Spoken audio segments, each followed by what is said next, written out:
మైమరిచి తినడం అనే మాట విన్నారా?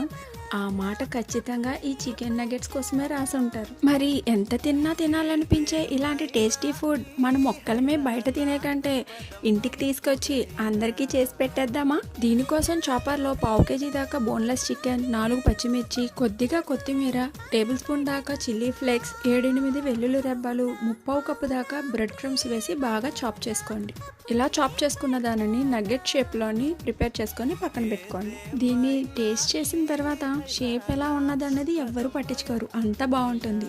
ఇప్పుడు కోటింగ్ కోసం ఒక ఎగ్ని బీట్ చేసుకొని అందులో ఈ నగ్గెట్స్ని డిప్ చేసి మళ్ళీ బ్రెడ్ క్రమ్స్లోని కోట్ చేసి హై టు మీడియం ఫ్లేమ్లో దీన్ని డీప్ ఫ్రై చేసుకోండి. ఇలా గోల్డెన్ బ్రౌన్ వచ్చిన తర్వాత ప్లేట్లోకి తీసి ఎనీ సాస్తో సర్వ్ చేసేయండి. బయట దొరికే చికెన్ నగ్గెట్స్ టేస్ట్కి ఏమాత్రం తీసిపోని ఈ రెసిపీ తింటే ఇంట్లో వాళ్ళంతా మీకు ఫిదా అయిపోవాల్సిందే. సింపుల్ వంటలంటే సిరి